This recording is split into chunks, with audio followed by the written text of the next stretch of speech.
এমন কোনো আশা দেখাবেন না যে আশাটা আপনি মানে পূরণ করতে পারবেন না। আপনি হয়তো একটা মানুষে আশা দেখাইতেছেন, আপনি জানেন যে আপনি এটা ভেঙে ফেলবেন একটা সময়, বাট ওই আশাটা যখন ওই মানুষটার ক্ষেত্রে নিরাশা হয়ে যাবে, সেই মানুষটা কিন্তু জীবন্ত লাশ হয়ে যাবে।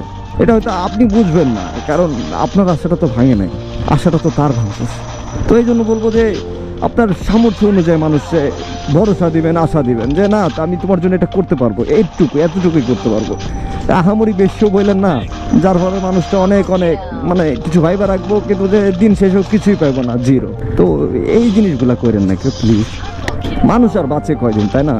আজকে মরলে কালকে 2 দিন, একটা সময় সবাই ভুলে যাবে। কিন্তু জীবনে এমন কিছু মানুষ রেখা যান, মানে যে মানুষগুলো আপনি মানে মরে গেলেও আজীবন যেন মনে রাখে যে না ওরা আমি ভালোবাসতাম। কারো ঘৃণার মানুষ হয়ে থাকেন না, অন্তত আজীবনটা ভর আপনারে বদদোয়া দিয়ে যাবো। ও তো চলে গেছে, কিন্তু আমার জীবনটা নষ্ট করে গেছে।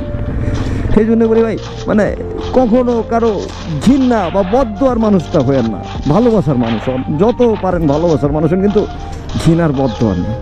মানুষ যখন খুব কষ্ট পায় তখন ভেতর থেকে একটা যে মানে বদদোয়া আসে, ওইটা লাইগাই যায়, ওইটা বিফলে আর যায় না। তো এই জন্যই বললাম, যাই করেন জীবনে কেউ ঠকায়েন না, কষ্ট দিয়েন না, কারণ এটার ফল তো ভালো না।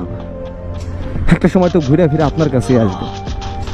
দুনিয়ার আমরা এই যে যা করতেছি সেটা হচ্ছে আকাশের দিকে ছুঁড়ে মারতেছি, মানে আমি ভালোটা ছুঁড়ে মারলেও ভালোটা আমার দিকে পড়বে, আবার খারাপটা ছুঁড়ে মারলে আমার দিকেই পড়বে।